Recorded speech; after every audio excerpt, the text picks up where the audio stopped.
Kas čia? Tu turbūt juokauji.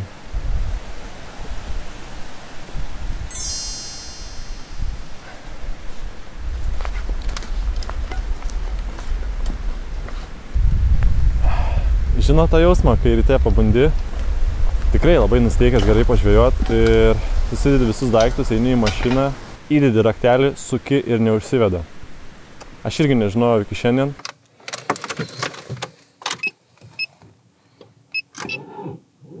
Pradėjau rytą va tokiom nuotaikom, nusprendžiau eiti nusipirkti naują akumuliatorių, esančioj šalia parduotuviai. Ir aš neturiu nei įrankių, nei įgūdžių, kaip pakeisti tą akumuliatorių, aš nieko to nesu daręs. Pagalvojau, mano neužsiveda mašina.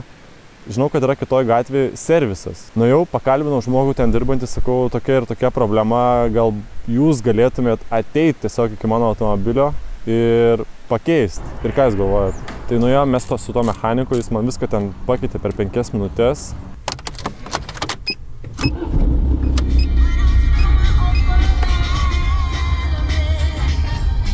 O šiandien esam miške prie ežero ir tikslas šiandien labiau yra patikrinti 4 ežerus. Čia aplink, net nežinau, ar čia ežerais galima pavadinti, čia labiau tvenkiniai tokie miško ir nusprendžiau juose patikrinti, ar yra lydekų. Tai tiesiog pasiėmiau visą įrangą nakvyniai, žvejybai, maisto ir per parą laiko planuoju apeiti visus 4 ežerus, tvenkinius ir pažiūrėti, ar įmanoma jame pagauti lydeką ar ne.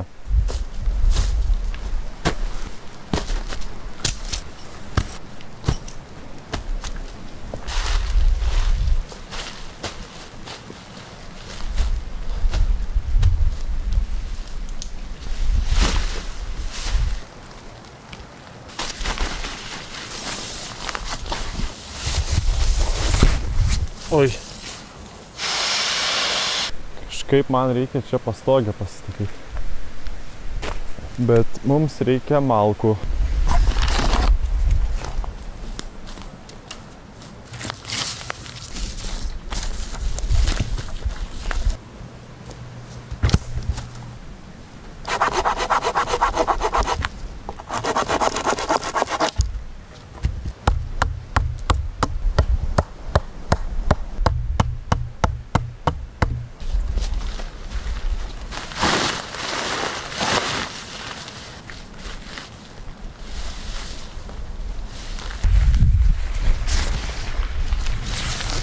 Wow. Gerai, esmė yra tame, kad aš nelabai to tento esu statęs kažkada. Kažkaip sudėtingai gaunasi. Tai jeigu šūdas gausis, tai nepykit, o jeigu žinot, kaip geriausia pastatyti, kad jis laikytųsi ir vienam, tai komentarus, jeigu galit, parašykit. Iš principo, tai kaip ir viskas dabar gerai, bet man reikia dar 2 čia va.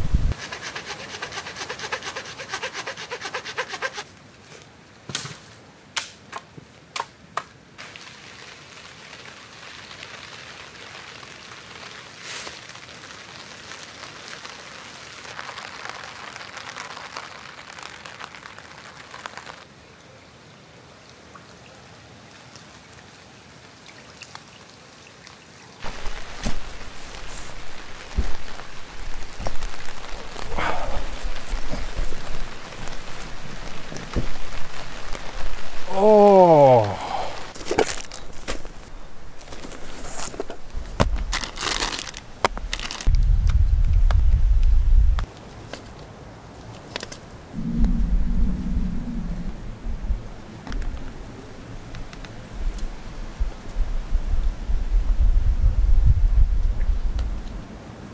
Manau, kad jos reikėjo perpjauti, bet skonis labai geras.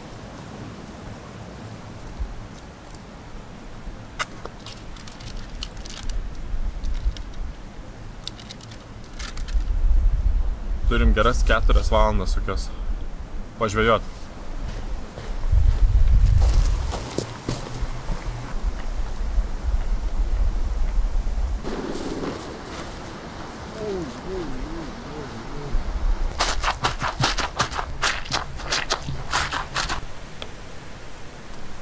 Pirmas metimas. Nežinau iš tikrųjų, kaip čia bus su lydekam, aš apskritai niekad čia nesu buvęs. Bet jeigu pagaučiau lydeką kiekvienam po vieną, būtų super.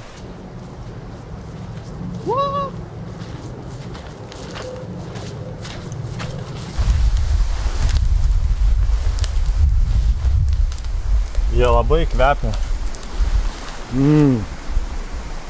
Aš aišku gamtininkas menkas, bet nežinau kaip vadinasi, bet labai skaniai kvepia.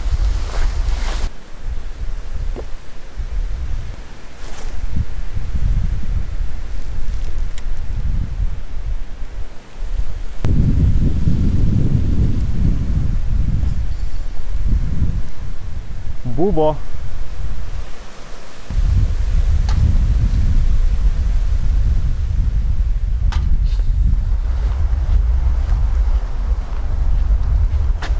Buvau pamiršęs, kaip nuobodu yra gaudyti lydekas, kai jas nekimba aš.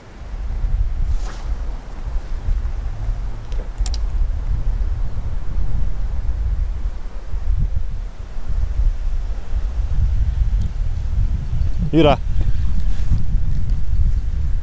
Turiu. Aha. Ką tu juokauji?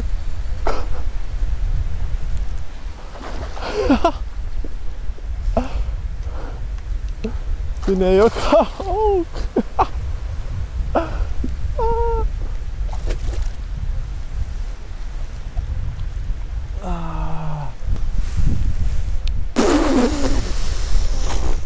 Sudurnas.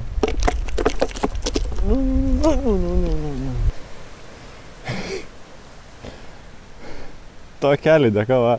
Gerai, paleidžiam.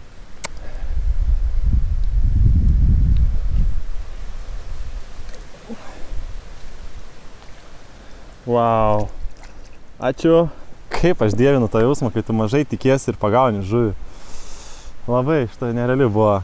Be to, čia yra tokia sala, kuri plaukė visiškai nuo nieko nepriklausomai. Ir ant jos net įmanoma būtų užlipti, bet ir nuskęst.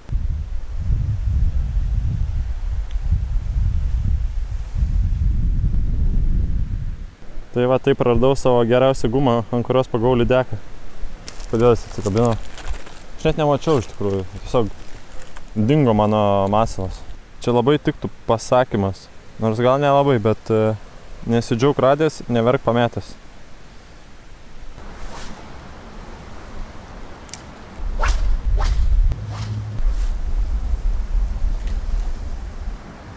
Šiandien, manau, tik šitą ežerą apžvėjuosiu. Pagavau žuvį, kas ir buvo planas šiandienos. Nu, ne šiandienos, planas kiekvienam pagauti. Tai šitam jau pagavau, bet kadangi jau vakaras, tai eisiu į stovyklavietę ir tikėsiuos, kad niekas nieko ten nepavogė. Nu, labai būtų blogai, bet ir tuo pačiu labai keista. Šitą daiktą aš pasiskolinsiu ir toj grąžinsiu. Panašu, kad bus lietaus.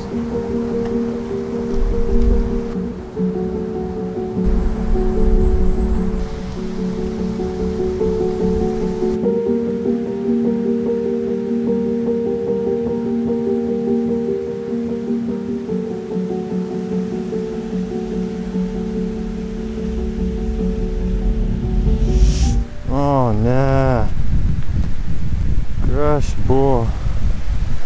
Kodėl viskas nuvirto?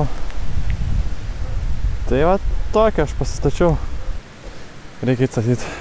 Aš turėjau įtarimą, kad tai bus, bet kažkaip nebuvo vėjo tuo metu, tai pasitikėjau.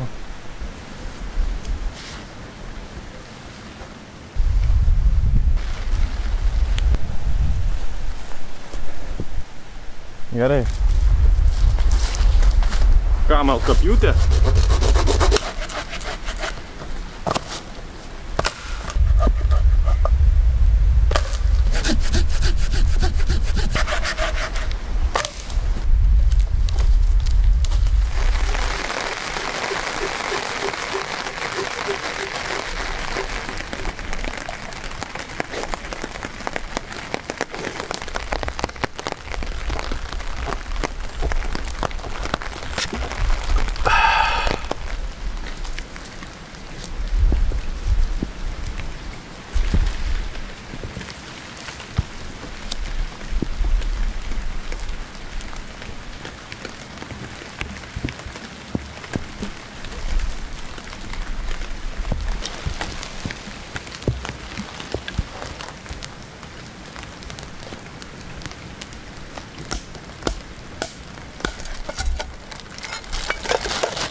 gal ne patys gražiausi, bet manau, kad bus patys gardžiausi.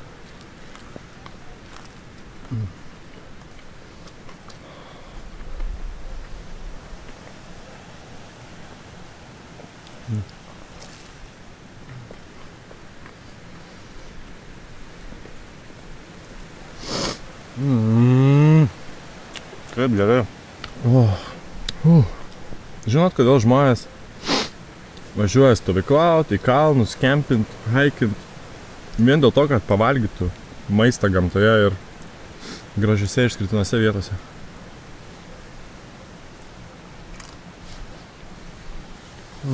Skanu gardu. Tai eisiu dabar prasiplausiu indus ir tikriausiai eisiu į palapinę, nes tikrai darosi vėlu jau.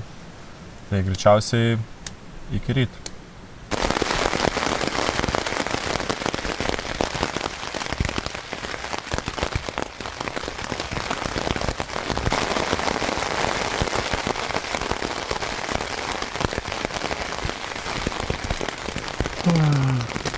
Visą naktį lijo beveik, bet išėjo tarpais pamiegot. Nu ir aišku, dabar dar lyja, bet reiktų jau kažką daryti. Kaip ten sako, rise and shine.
Naktį buvo šitas nuvirtęs, tai kėliaus eit pažiūrėti, kas įvyko.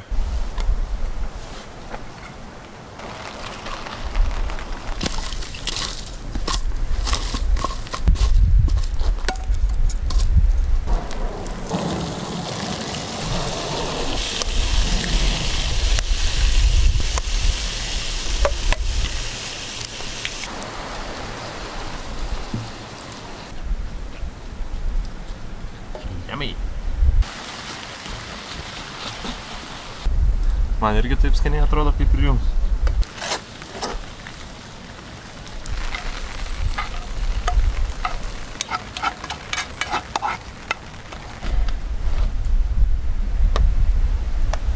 Pusryčiai tikram lydekų čempionui.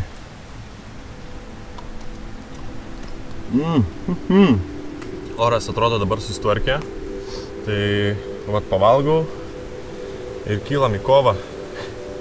Aš labai tikiuosi ir labai džiaugčiausi, jeigu rasčiau dar šiandien lydekų ten, kur noriu.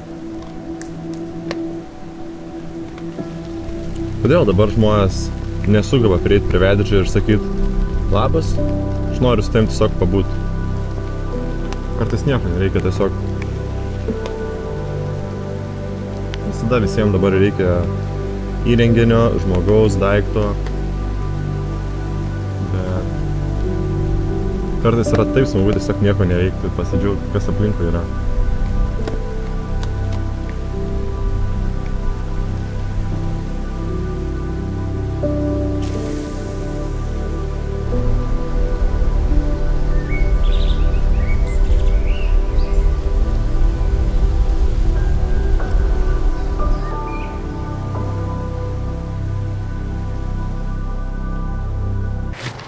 Iki sekančio ežero kokie 2 kilometrai. Buvo galima eiti ir mišku, bet aš prašau savo posūkį.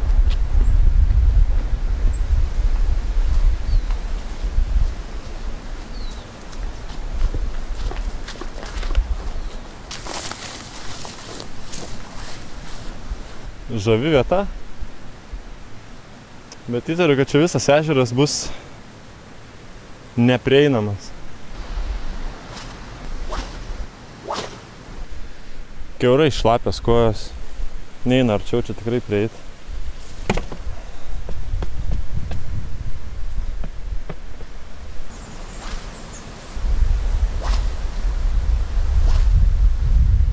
Šitas tvenkinys laimėjo prieš mane. 1-0. Apie 2 valandas pažvejojau, jokio kibimo. Tai nutariau, kad pralaimėjau. Dabar tiesiog atgal eisiu apie 2 km, gal 3 gaunasi iki sekančio. Jisai turėtų būti daug mažesnis. Tai tikriausiai greičiau jį apsigaudysiu ir pabaigai liks ten, kur gyvenu. Bet šaunuolis tas, kas čia atsivežė visą ratų komplektą. Išmetė ir išnaudojo. Kaip kėdes. Nu, va.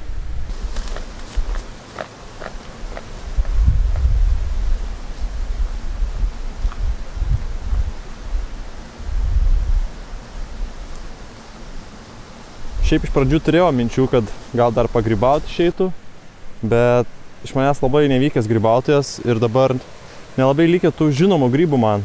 Nes aš toks baravykai, raudonikiai, o visa kita tiesiog gali būti taip, kad aš būčiau pats prisigrybavęs. Tai privengiu grybų, kurių nežinau. Gal tiesiog aš esu grybas? Bet šitie gal valgomi?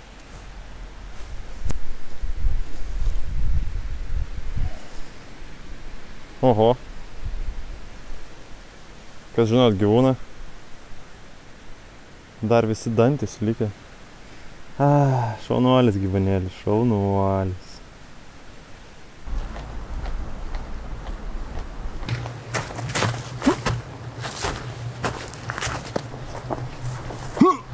Kodėl tu ant kelio augi?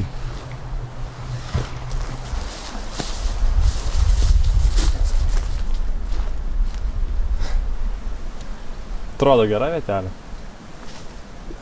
Pirmas metimas, bet kur. Kaip ta žuvis turi matyti tą masalą, aš neįsivaizduoju čia. Tiesiog juodas vanduo.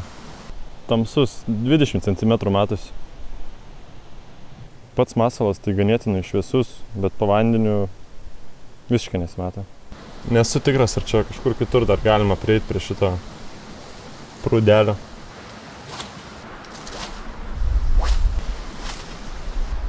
Pusę ežero permečiu. Jeigu iš šitos pusės apmėtau pusę, iš kitos pusės ir galime eiti. Pagal paliktą šiukšlyną galime spręsti, kokia čia žmonių fauna renkasi. Jeigu taip galima pavadinti žmonės. Ir paskutinį.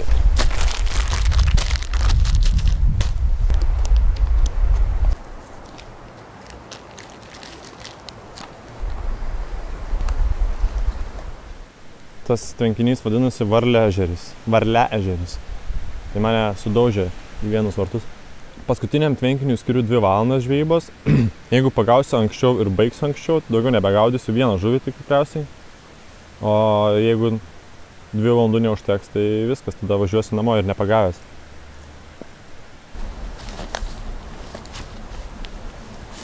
Ir kas liepia sėdėti ant to žolės tau?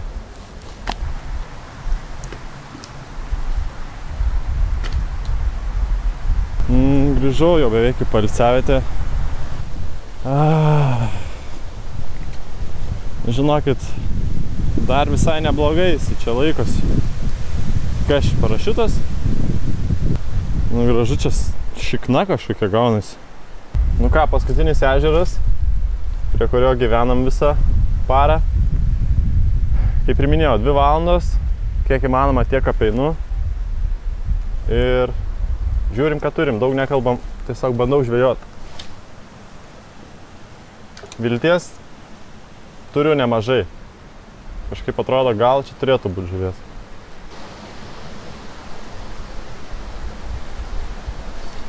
Turiu. Nuėjo. Fuck. Blemba, kokia gera žuvis buvo.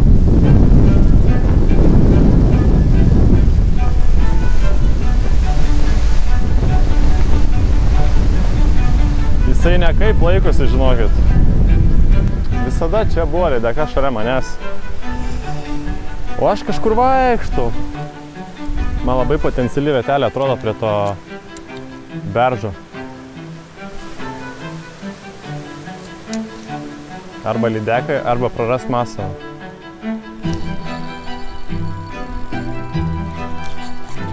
Nusidžiauk radęs, neverk pametęs.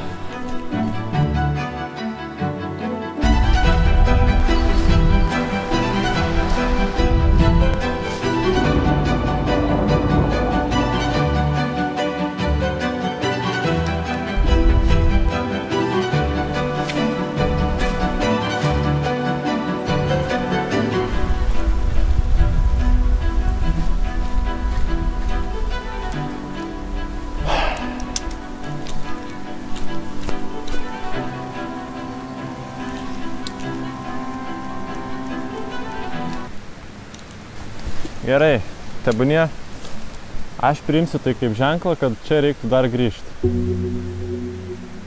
Ten, kur buvo kibimas, apėjau visą ežerą, nei vieno kibimo.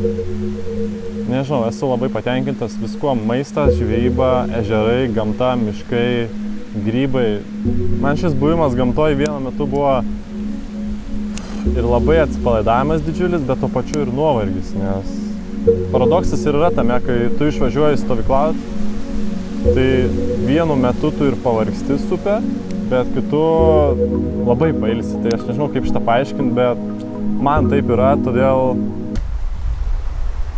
atrodo dabar gana kalbėti ir laikas tvarkytis ir važiuoti namo. Ačiū, kad žiūrėjot, geri žiūrovai.